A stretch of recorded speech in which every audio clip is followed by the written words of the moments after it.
Boa noite, irmãos. Nós nos reunimos mais uma vez diante da presença do nosso Deus, agradecidos por mais um dia que Ele nos permitiu estar com vida, com saúde, para podermos glorificar o Seu nome. E nesta noite nós estaremos meditando no Jesus como nosso sacerdote. E nós queremos elevar a Ele uma oração de confissão, para que Ele esteja nos aperfeiçoando, para que neste culto nós façamos tudo para a sua honra e para a sua glória. Oremos. Pai bendito, nós nos colocamos diante da Tua presença, ó Pai, agradecidos, porque o Senhor, ó Deus, tem nos libertado, tem nos perdoado, e tem nos trazido, Senhor, até a Tua presença. Pedimos a Deus, no nome santo de Jesus, que o Senhor esteja perdoando, Senhor, os nossos pecados, tirando de nós, Senhor, tudo aquilo que não vem de Ti e que não Te agrada, e que, ó Deus, todos os nossos atos possam, Senhor, glorificar o Teu nome. Esteja, Senhor, diante de cada situação, nos livrando, Senhor, para que nós possamos caminhar, ó Deus, como Tu mesmo caminhou, Senhor, em perfeição. Sabemos, ó Deus, o quanto isso é difícil, mas através do Teu sangue derramado na cruz do Calvário, Tu nos permitiu, Senhor, poder nos achegar até o Teu trono de graça. Por isso nós pedimos que o Senhor nos perdoe e o Senhor tire de nós tudo aquilo, ó Deus, que interfere na nossa perfeita comunhão contigo. E que nesta noite nós possamos ouvir a Tua voz, através dos cânticos, através da meditação da Tua palavra e através, Senhor, das intercessões. Nós pedimos todas essas bênçãos e Te agradecemos, ó Deus, no nome santo e excelso de Jesus. Amém. Amém. Façamos a leitura bíblica no livro de Salmos 110. Faremos a leitura de todo esse salmo. Salmo de número 110, o reino e o sacerdócio do Messias. Leiamos. Disse o Senhor ao meu Senhor: assenta-te à minha direita, até que eu ponha os teus inimigos debaixo dos teus pés. O Senhor enviará de Sião o cetro do seu poder, dizendo: domina entre os teus inimigos. Apresentar-se-á voluntariamente o teu povo no dia do teu poder, com os santos ornamentos, como orvalho emergindo da aurora, serão os teus jovens. O Senhor jurou e não se arrependerá. Tu és sacerdote para sempre, segundo a ordem de Melquisedeque. O Senhor, à tua direita, no dia da sua ira, esmagará os reis. Ele julga entre as nações, enche-as de cadáveres, esmagará cabeças por toda a terra.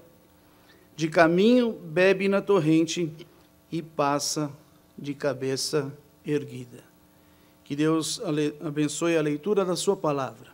E ainda neste intuito, cantaremos o hino de número 52, Glória e Coroação.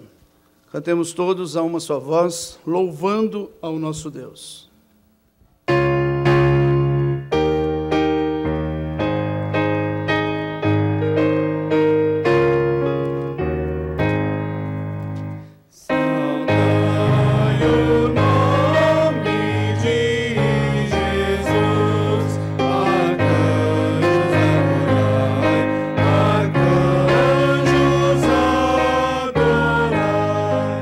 Ao Rei que se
Façamos uma oração de adoração ao nosso Deus. E para essa oração nós convidamos a Natália para que eleve ao Senhor. Senhor Deus e Pai, obrigada, Senhor, por estarmos na Tua casa, Pai, podendo adorar o Teu nome, Pai. Esteja com as pessoas também que estão assistindo, Senhor, nas suas casas. Que o Senhor esteja agindo, Pai, através dos louvores, Pai, das leituras. Que consigamos, Senhor, adorar verdadeiramente o Teu nome, Pai, de onde estivermos, Senhor. Que o Senhor esteja com cada um, Pai, abençoando, guiando, Pai, dando sabedoria, Senhor, em todas as situações, Senhor. Ajuda-nos, Senhor, a nos dedicar cada dia mais a Ti, Pai, aprender, Senhor, e principalmente, Senhor, colocar em prática tudo o que aprendemos, Pai. Obrigada, Pai, pelo Teu cuidado, porque o Senhor, apesar dessa pandemia, Pai, o Senhor tem cuidado de nós, Senhor. Seja conosco, Senhor, abençoe esse culto, Pai, que fale aos nossos corações. Em nome de Jesus, amém. Abramos novamente as nossas Bíblias em Romanos, capítulo 3. Faremos a leitura dos versos de número 21 até o verso de número 26.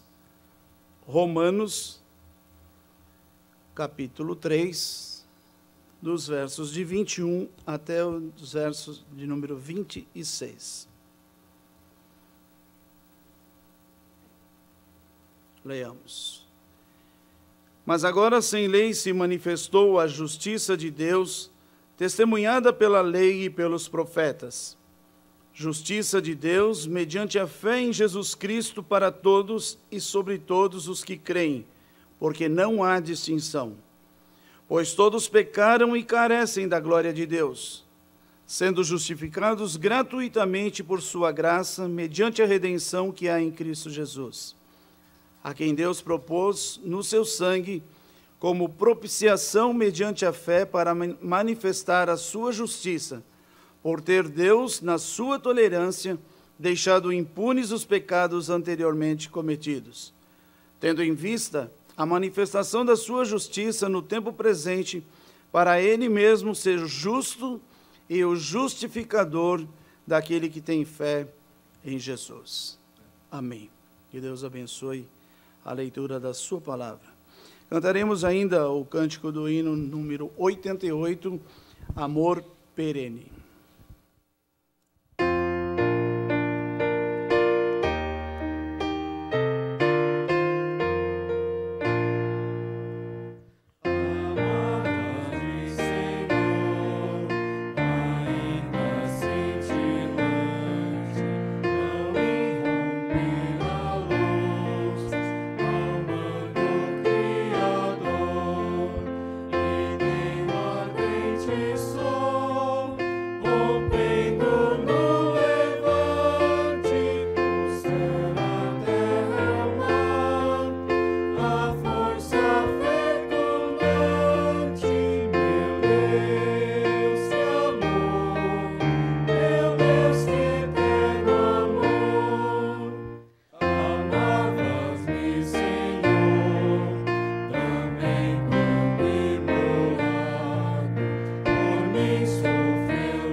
Tenhamos agora uma oração de intercessão pela igreja e também pela...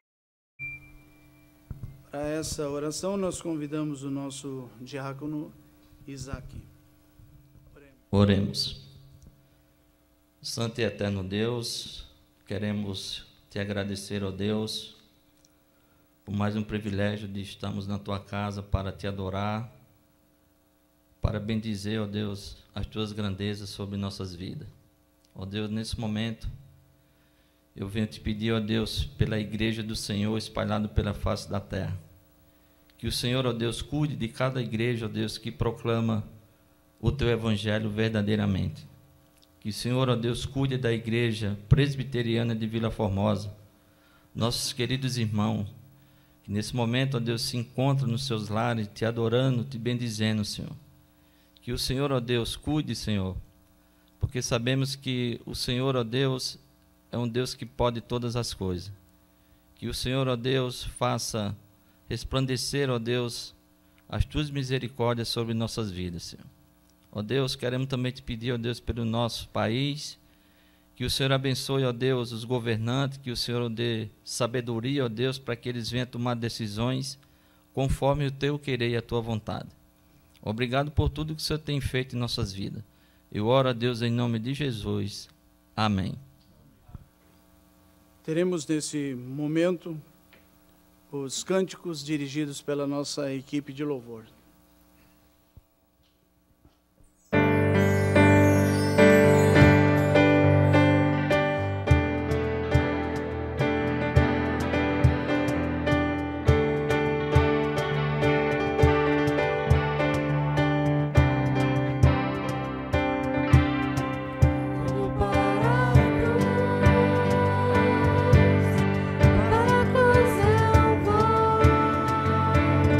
Seu sofrer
Meus queridos irmãos, quero saudá-los nesse momento com a graça de Cristo Jesus, o nosso Senhor. Quero convidá-los a abrirem a Santa Palavra de Deus, a Escritura Sagrada, na carta aos Hebreus, no capítulo de número 7, do verso 20 ao verso 28. Eu peço que você deixe a sua Bíblia aberta nessa passagem, que daqui a pouquinho nós vamos fazer a sua leitura. Se você se recorda, a carta aos Hebreus ela foi escrita para dar encorajamento aos crentes do primeiro século, em meio às lutas que eles estavam vivenciando. Aqueles primeiros cristãos judeus, eles estavam sendo tentados a voltar às velhas práticas do judaísmo. Eles queriam voltar ao templo, aos sacrifícios, aos sacerdotes e a todo tipo de rito cerimonial da velha aliança. De tal modo que se eles retrocedessem, é como se a obra de Jesus perdesse o seu valor, perdesse a sua importância. Por isso, toda a carta aos Hebreus ela foi escrita para demonstrar a superioridade de Cristo sobre todas as coisas, sobre os anjos, sobre Moisés, sobre Arão e sobre toda a velha aliança. Mas aqui então nós estamos no capítulo de número 7, e esse é um capítulo tremendo, porque ele fala de uma pessoa extremamente misteriosa, ele fala de um homem chamado Melquisedeque, e nós não sabemos muito sobre ele, senão que ele era um sumo sacerdote, que ele era o rei de Salém, que significa rei de paz, e ele era uma pessoa tão importante que Abraão pagou o dízimo a ele, como diz o texto do livro de Gênesis. Então Melquisedeque era um homem muito respeitado na tradição judaica, por ser esse sumo sacerdote de uma linhagem totalmente diferente. Então, diante disso, o ponto do autor da carta aos Hebreus é demonstrar que Jesus também é sacerdote, não segundo a ordem dos levitas. Você se lembra que os levitas eram os responsáveis, né, pelo sacrifício no templo, eles eram sacerdotes. Mas Jesus, então, ele era sacerdote não segundo a ordem dos levitas, mas segundo a ordem de Melquisedeque. Portanto, Jesus era um sumo sacerdote muito melhor, muito superior. E tudo que o autor, então, faz nessa passagem é demonstrar que, sendo Jesus da ordem de Melquisedeque, o seu sacerdócio, ele é permanente, ele é poderoso e ele é perfeito. São esses os três aspectos que nós vamos trabalhar na passagem que nós vamos ler agora, e eu peço então que você acompanhe comigo a leitura atentamente. Hebreus capítulo 7, de 20 a 28. E visto que não é sem prestar juramento, porque aqueles sem juramento são feitos sacerdotes, mas este com juramento por aquele que lhe disse, o Senhor jurou e não se arrependerá, tu és sacerdote para sempre. Por isso mesmo, Jesus se tem tornado fiador de superior aliança. Ora, aqueles são feitos sacerdotes em muito maior número, porque são impedidos pela morte de continuar. Este, no entanto, porque continua para sempre, tem o seu sacerdócio imutável. Por isso, também pode salvar totalmente os que por ele se chegam a Deus, vivendo sempre para interceder por eles. Com efeito, nos convinha um sumo sacerdote como este, santo, inculpável, sem mácula, separado dos pecadores e feito mais alto do que os céus, que não tem necessidade, como os sumos sacerdotes, de oferecer todos os dias sacrifícios, primeiro pelos seus próprios pecados, depois pelos pecados do povo, porque fez isso uma vez por todas, quando a si mesmo se ofereceu. Porque a lei constitui sumos sacerdotes a homens sujeitos à fraqueza, mas a palavra do juramento, que foi posterior à lei, constitui o Filho perfeito para sempre. Amém. Essa é a palavra do Senhor. Vamos orar e pedir a bênção dele. Senhor, nosso Deus e Pai, nós estamos diante da Tua palavra e nós cremos que a Tua palavra é verdade, é inspirada, santa, inerrante e infalível. E, portanto, Senhor, te pedimos, fala ao nosso coração neste momento, abra o nosso entendimento para nós compreendermos a obra de Cristo no nosso lugar. Fala, Senhor, fala, meu Senhor, em nome de Jesus. Amém. Em primeiro lugar, o sacerdócio de Jesus, ele é permanente. Então é sobre isso que nós vamos falar. Que Jesus é o nosso sumo sacerdote. E que, portanto, o sacerdócio de Jesus, ele é permanente. Versículos 20 a 22.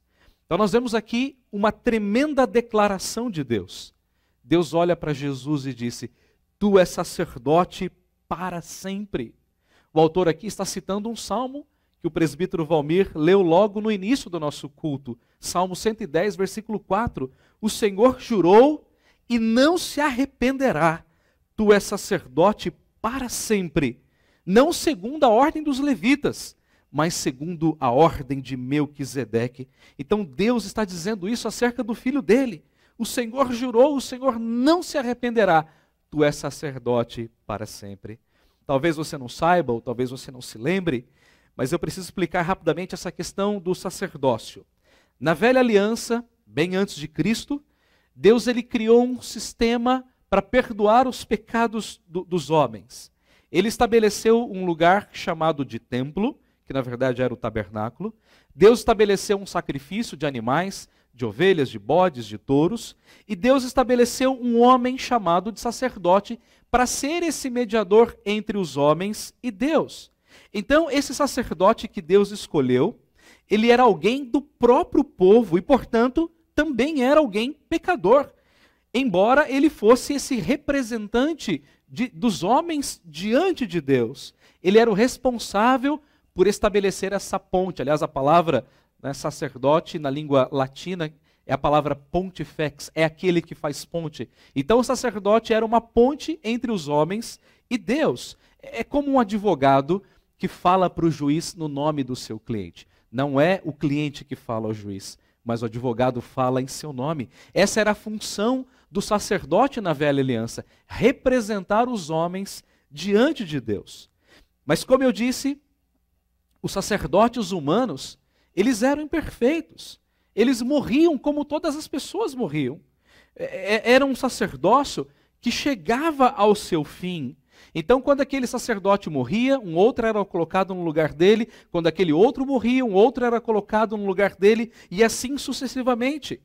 Então, o ponto é que todo aquele sistema sacerdotal, ele não era um fim em si mesmo. Por quê? Porque no final das contas, todo aquele sistema, ele não resolvia definitivamente o problema do pecado. Quando alguém pecava e apresentava o seu sacrifício diante de Deus, a ira de Deus era aplacada, mas o problema ainda estava lá na raiz. O pecado não era resolvido de maneira definitiva.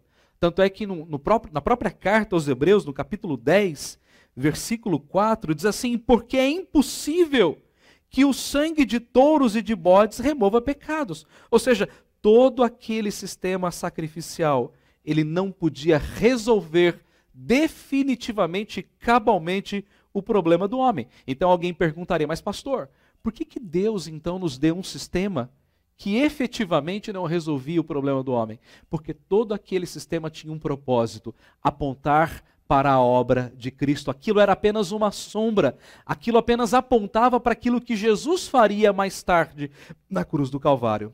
Então, quando Deus enviou o seu próprio sumo sacerdote, esse sacerdote então cumpriu a sua função perfeitamente, como nós veremos daqui a pouco. Mas a sua função, note bem, ela não se encerrou com a sua morte.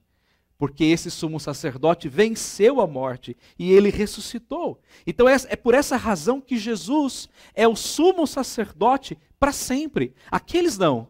Aqueles terminavam o seu trabalho e morriam, terminavam o seu trabalho e morriam. Jesus, porém, ele venceu a morte. Então o seu sacerdócio é um sacerdócio eterno, permanente, contínuo.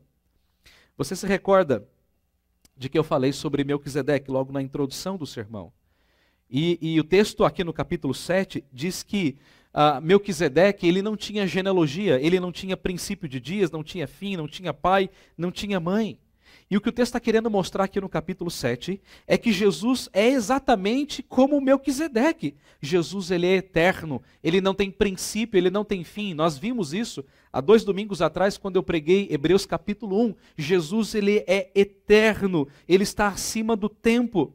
A obra de Jesus começa na eternidade e se alonga por toda a eternidade. A obra de Jesus começa no conselho da Trindade, no pacto da graça que o Pai faz com o Filho de salvar o homem. A obra de Jesus, ela é permanente, ela é eterna. E Deus, ele fez esse pacto de graça, note, sob um juramento. Deus jurou por ele mesmo. Deus não tinha ninguém maior por quem jurar, e Deus jurou por si mesmo. E a palavra de Deus, ela não pode ser quebrada, Deus não pode voltar atrás. É uma palavra de honra, é uma palavra eterna. E então, Jesus, ele se torna o garantidor, o fiador desse pacto de aliança que Deus fez comigo e que Deus fez com você. Você sabe que o fiador é aquela pessoa que garante um pagamento. Se você, por exemplo, aluga uma casa, o dono, o proprietário, ele vai olhar para você e vai dizer assim, mas ok, mas qual é a sua garantia? Você tem um fiador? Então você apresenta uma pessoa como fiadora, isto é, como uma pessoa que vai garantir o pagamento daquele imóvel. E se você não fizer o pagamento, aquela pessoa vai lá e é obrigada a fazer o pagamento.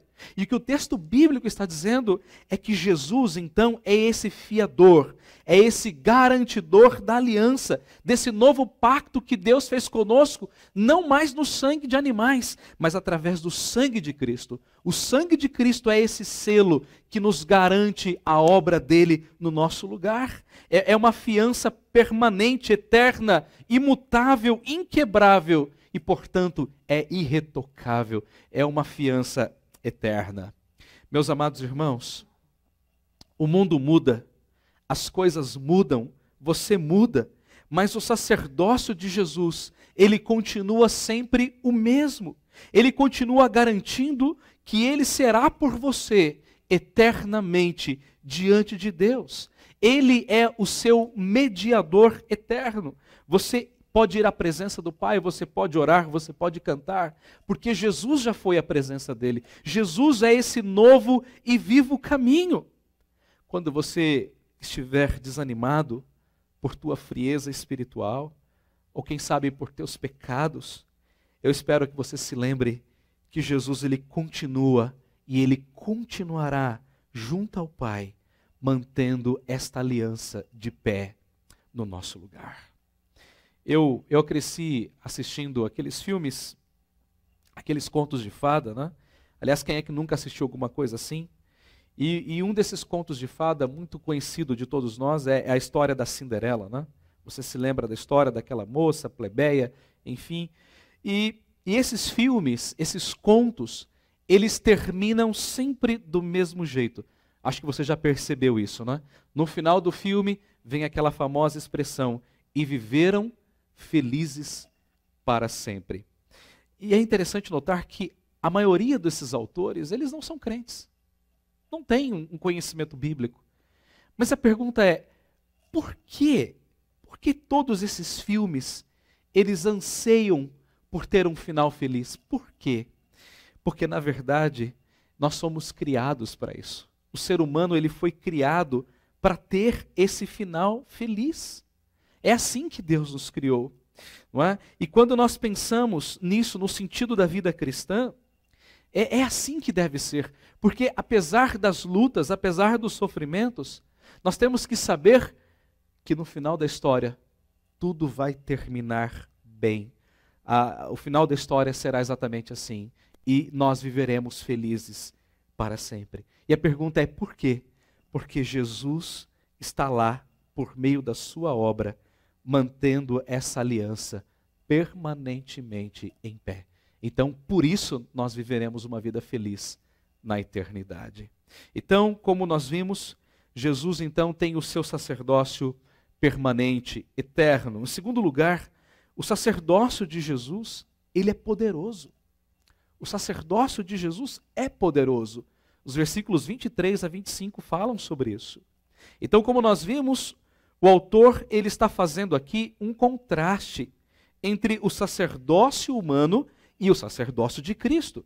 O sacerdócio humano, ele é limitado pelo tempo, ele é imperfeito por sua própria natureza.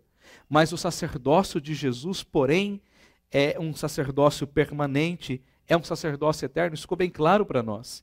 E diante desse fato, a implicação do autor para os seus leitores é que Jesus, ele pode salvar totalmente os que por ele se achegam a Deus. É isso que está descrito aí no versículo de número 25. Por isso também pode salvar totalmente os que por ele se achegam a Deus. Meus irmãos, isso aqui é tremendo. Os sacerdotes humanos, eles eram perfeitos. Eles não podiam salvar-se a si mesmos, muito mais os outros. Mas Jesus é diferente. Jesus, ele é todo poderoso. Quando a Bíblia diz que Jesus ele pode salvar, ele não está falando aqui de uma possibilidade, olha, ele pode, quem sabe, mas está falando aqui de uma certeza. Ele está dizendo que Jesus realmente pode salvar os pecadores, porque a sua obra, ela é perfeita, e nós vamos falar disso aqui um pouco mais à frente. O verso 25 ainda diz que Jesus ele pode salvar totalmente. Essa palavra, ela significa que a salvação de Jesus, ela é completa, ela é perfeita, ela é irretocável. No sistema sacrificial, os pecadores ofereciam sacrifícios dia após dia, semana após semana, mês após mês, todos os dias do ano. Ali era bicho morrendo 24 horas, sacrifício sendo oferecido o tempo inteiro. As famílias tinham que se dirigir ao templo uma vez por ano para oferecer o sangue de animais, um bode, em favor dos seus pecados. Era assim que acontecia, e na medida em que eles ofereciam aquilo, a ira de Deus era aplacada. Mas o que o texto está dizendo é que a obra de Jesus, ela é diferente. E por quê? Porque Jesus ofereceu um sacrifício único. Jesus não precisa fazer absolutamente mais nada, porque a sua obra está completa, a sua obra está terminada, consumada. O sacrifício de Jesus, ele já cobriu todos os pecados do passado, até os pecados do futuro. O sangue de Jesus já nos purificou de tudo. Nós não precisamos mais matar nenhum animal, nós não precisamos fazer mais nenhum sacrifício humano. Jesus já fez tudo no nosso lugar.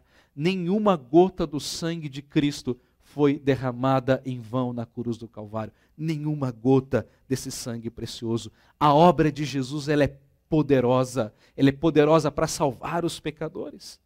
E quem sabe você tem buscado se amparar em alguma coisa a mais, além da obra de Cristo. E eu digo para você, meu querido irmão, não faça isso. Porque a obra de Jesus é poderosa. A obra de Jesus é completa. A obra de Jesus é eficaz. Você não tem que acrescentar absolutamente mais nada. Sabe aquele pensamentozinho que às vezes vem à nossa mente? Quem sabe se eu fizer isso, ou quem sabe se eu fizer aquilo outro, eu vou dar uma forcinha para Deus, e então eu vou merecer um pouquinho mais do céu. Isso é um pensamento diabólico, é um pensamento que não vem das Escrituras, porque é um tipo de pensamento que diminui, que suplanta a obra de Cristo Jesus. Nós não temos que acrescentar absolutamente nada. Nós não temos que colocar nenhum adendo à obra de Cristo, porque a obra de Cristo é perfeita, é completamente eficaz. A obra de Cristo é irretocável. Alguns chegam a pensar que algumas pessoas são pecadoras demais para serem salvas.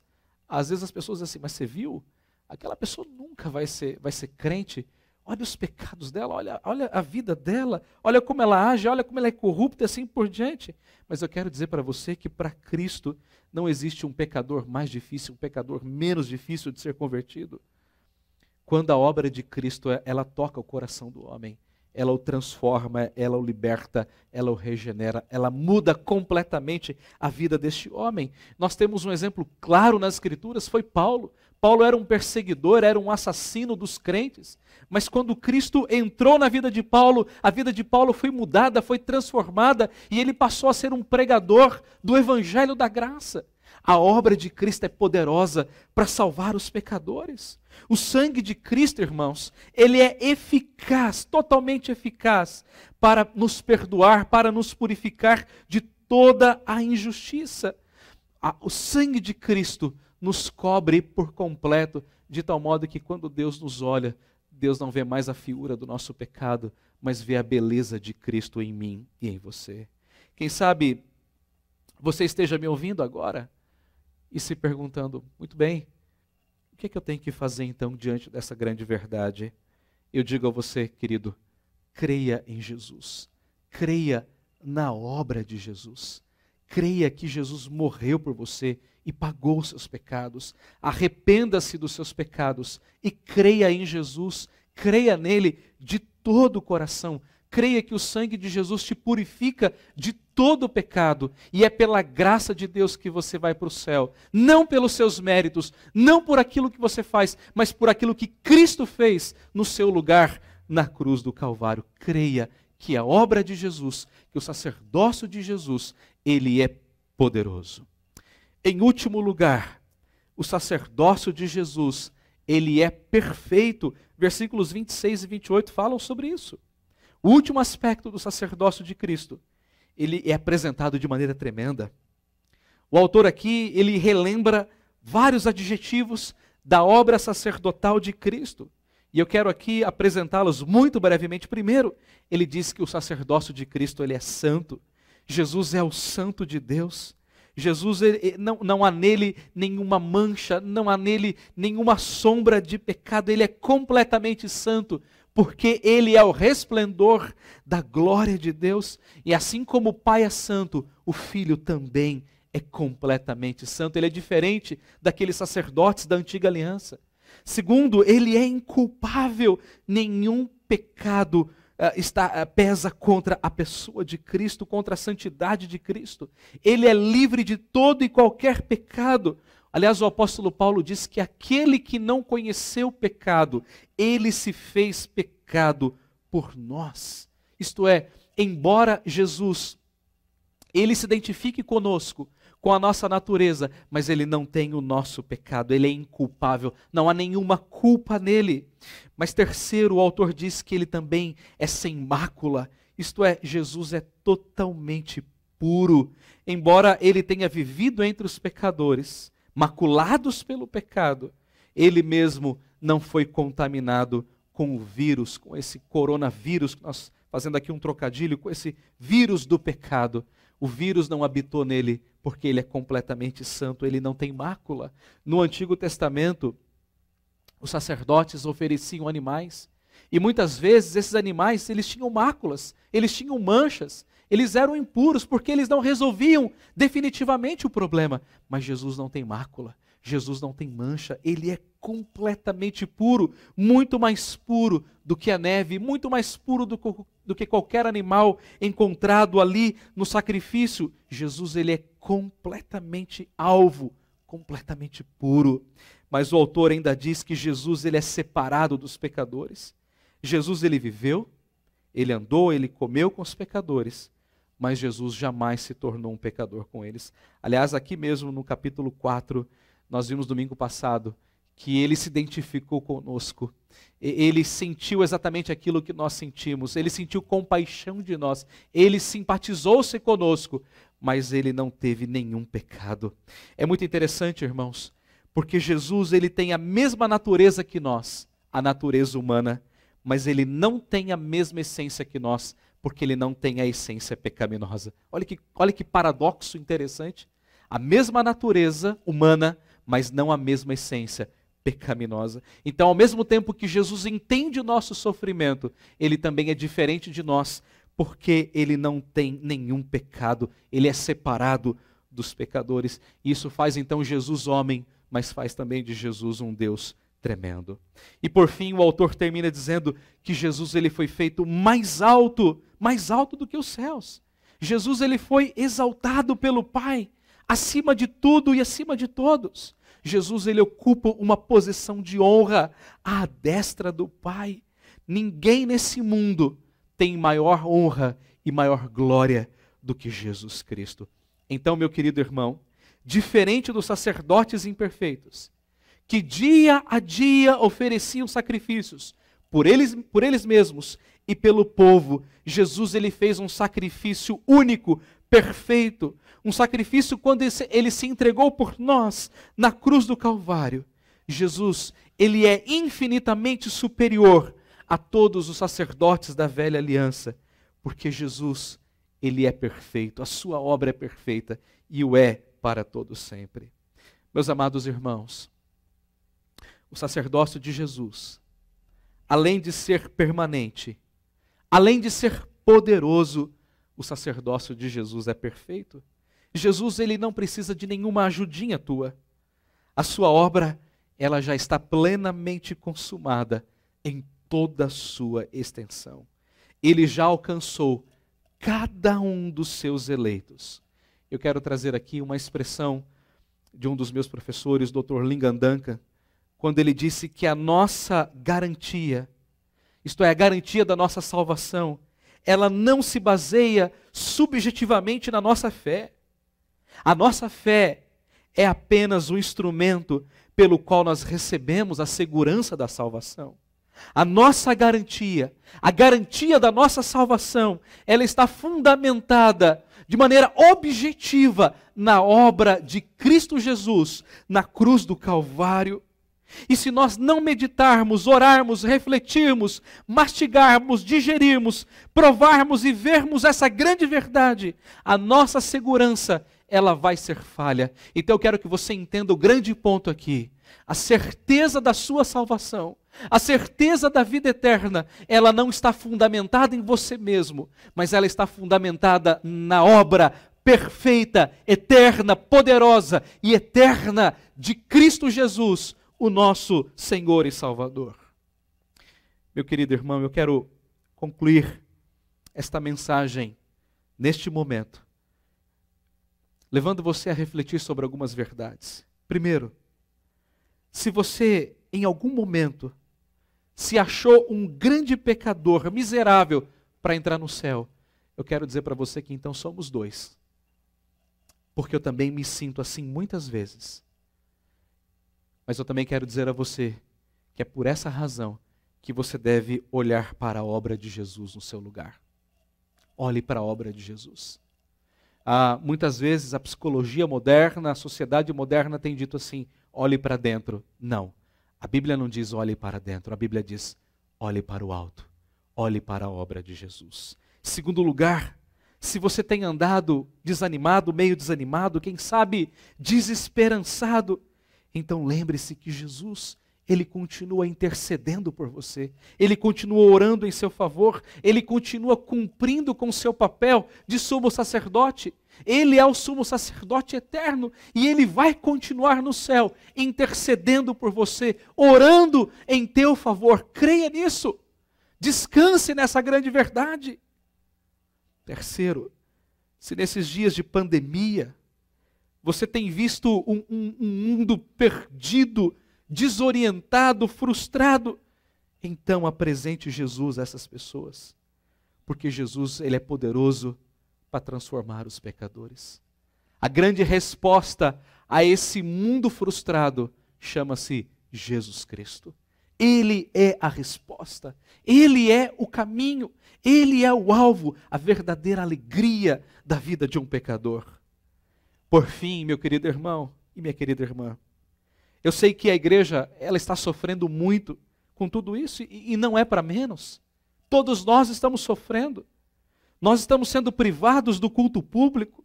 Nós estamos sendo privados da comunhão física, pessoal, próxima uns dos outros. Nós não sabemos quando essas coisas vão passar. Nós não sabemos o que vai ser do dia de amanhã, daqui uma semana, um mês, daqui um ano. Nós não sabemos exatamente nada. Mas nós sabemos de uma grande verdade. A igreja ela tem um sacerdote. E ele é Jesus Cristo. Ele é o Salvador. E Ele é o sustentador da igreja. E Jesus ele vai manter a nossa fé em pé, vibrando como uma grande chama acesa que brilha até ao sol do meio-dia. Ele vai manter a nossa fé, porque Ele é o nosso grande e sumo sacerdote. Mas eu quero que você saiba de uma última coisa. Nenhuma luta, nenhum temor, nenhum isolamento, nenhuma perda, por mais difícil que ela seja, por mais dolorosa que ela seja, pode nos separar do amor de Deus. E por quê? Porque nós temos um sumo sacerdote chamado Jesus Cristo. E Ele continua intercedendo por nós, dia após dia. Que Deus nos abençoe. E que nós possamos confiar, olhar para este grande sacerdote chamado Jesus. Amém. Te agradecemos, Senhor, pela Tua santa palavra. E nós te agradecemos porque Jesus é o nosso sacerdote. E Ele fez tudo aquilo no nosso lugar. Ele sofreu e morreu por nós na cruz do Calvário. Mas Ele vive, Ele reina pelos séculos dos séculos. E Ele continua agora assentado à destra do Pai, orando e intercedendo por nós. E é por causa dele que nós jamais iremos perder a nossa fé. É por causa dele que a igreja jamais sucumbirá a este mundo tenebroso. Muito obrigado, Senhor, pela obra do Teu Filho Jesus. Ensina-nos e ajuda-nos a olhar para Ele todos os dias na nossa vida. É nele que nós oramos. Amém. Vamos cantar com alegria, amados irmãos, o hino de número 200 e 60, e diz que fala que o amor que vence, mas é o amor de Cristo no nosso lugar. Preste bem atenção na letra desse hino, porque é uma letra muito profunda. Vamos então cantar com alegria e vamos declarar a nossa fé, assim, na pessoa bendita de Jesus Cristo, o nosso sacerdote.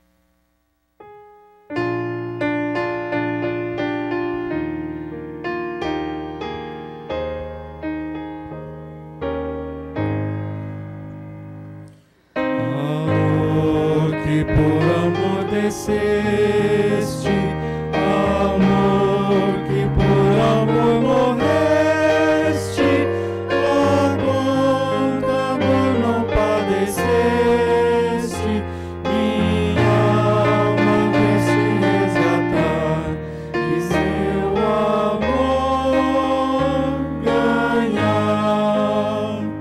Amor que por amor seguias, a mim que sem amor tu vias, oh quanto amor por mim sentias, eterno teu Senhor Jesus, sofrendo sobre a cruz. Amor que tudo me perdoas, amor que até mesmo abençoas, tu és de quem tu te afeiçoas, vencido, ó Salvador, por ti, teu grande amor senti. Amor sublime que penduras, em tua graça me seguras, cercando-me de mil venturas. Aceita agora, Salvador, o meu humilde amor. Amém. Amor que me cercas, amor que me sustenta, amor que me levará salvo, amor demonstrado na pessoa bendita do nosso sacerdote, Jesus Cristo. Senhor, nós louvamos o Teu nome por este tempo de adoração a Ti. E te pedimos, Senhor, ajuda-nos a olhar para o Teu Filho. Ajuda-nos, Senhor, a olhar para a obra dEle no nosso lugar. Ajuda-nos a olhar para o alto, para o autor e consumador da nossa fé. É nele que nós oramos. Amém, Senhor. Que o Senhor vos abençoe e vos guarde. Que o Senhor faça o seu rosto resplandecer sobre vós e tenha misericórdia de vós. Que o Senhor sobre vós levante o rosto e vos dê a paz. Que a maravilhosa graça salvadora e redentora de Cristo Jesus, que o eterno e insondável amor de Deus o Pai, a comunhão, a consolação e o poder do Espírito sejam convosco hoje e sempre. Amém, Senhor.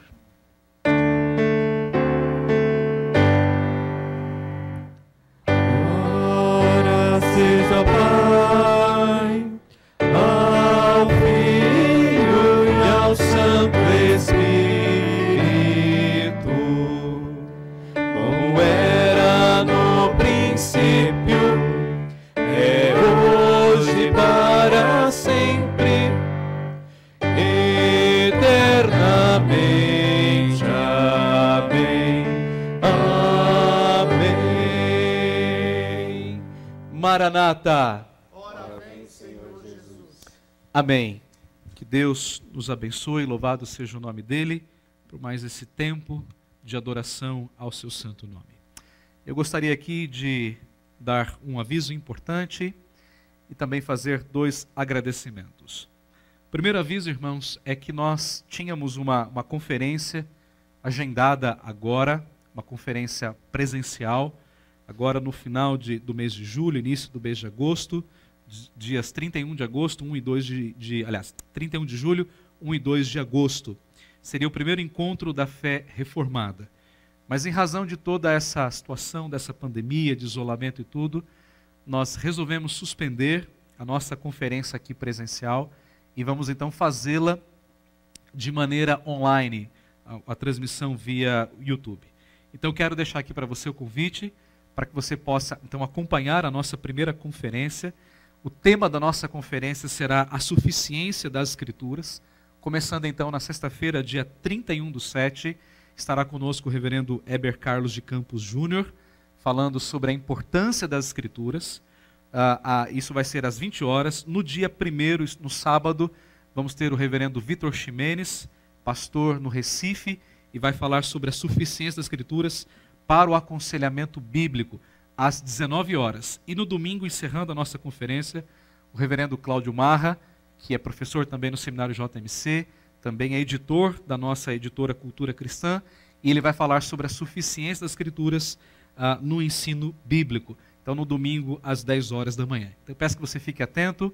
Nós vamos colocar, então, o convite nas mídias, no Facebook e nos grupos da igreja, para que todos nós possamos divulgar, acompanhar e orar, então, por esta primeira conferência. Também gostaria, nesse momento, de orar, agradecendo a Deus pelo dia do diácono. Foi sexta-feira, né? Sexta-feira.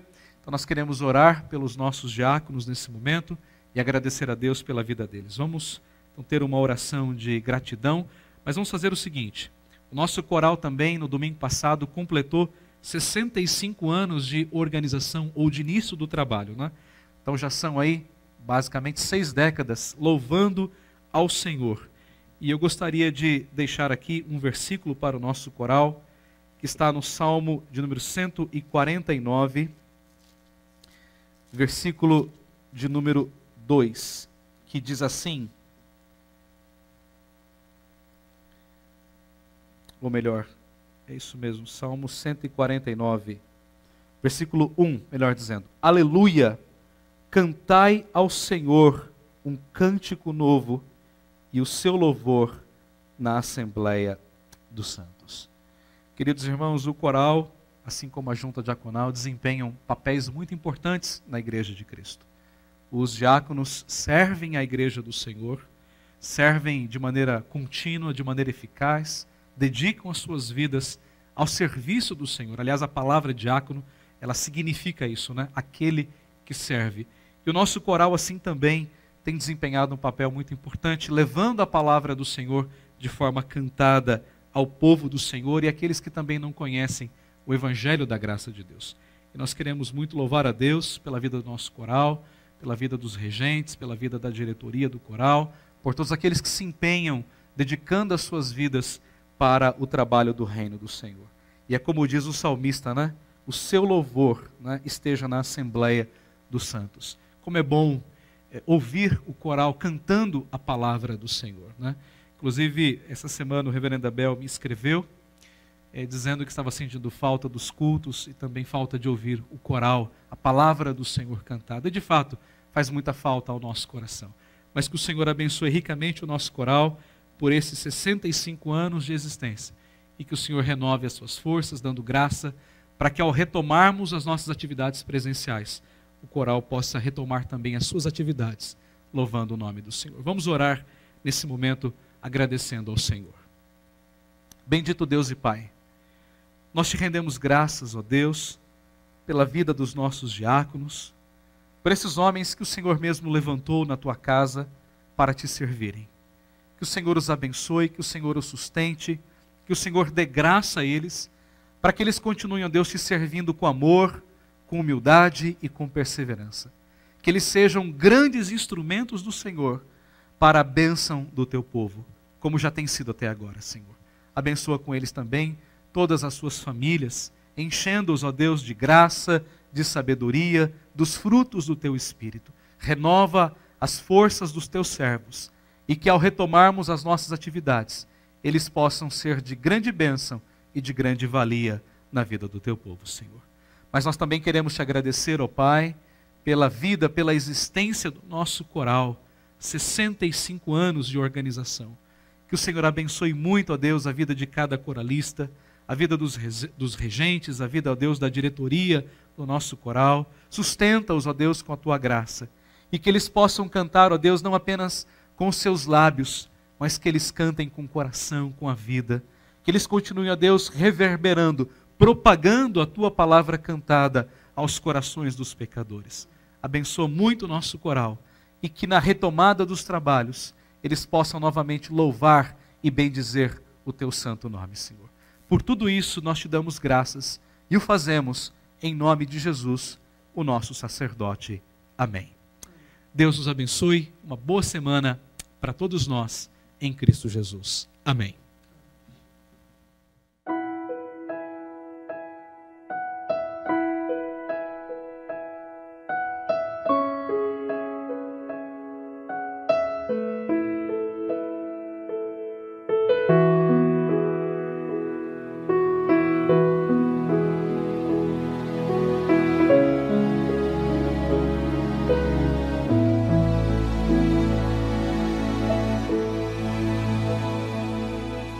Se meu povo que tem meu nome se humilhar e orar, se meu povo se arrepender dos seus caminhos maus, então os ouvirei, perdoarei, sararei a terra e suas feridas. Eu me levantarei para os defender. Defenderei o povo que leva o meu nome.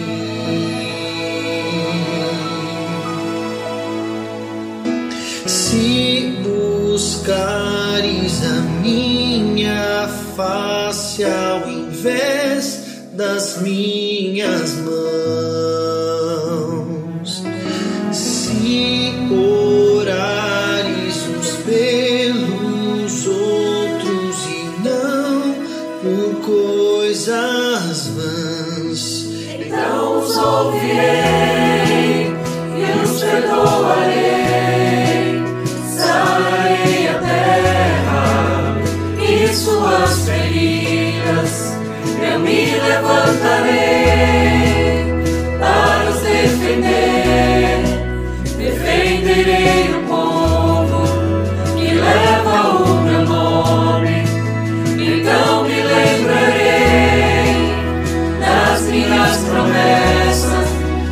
Ouvirei as preces e sararei a terra. Seguirei de novo, ainda nesse tempo, como um só povo que pede o pão de novo.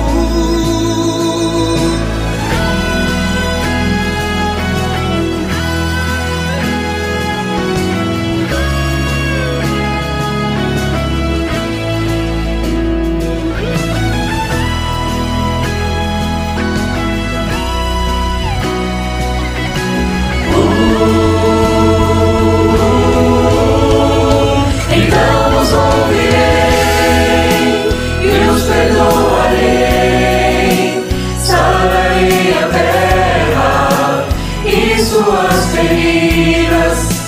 Eu me levantarei para os defender. Defenderei o povo que leva o meu nome. Então me lembrarei das minhas promessas. Ouvirei as preces e sararei a terra. Os erguerei de novo, ainda nesse tempo, como um só povo que pede por Senhor.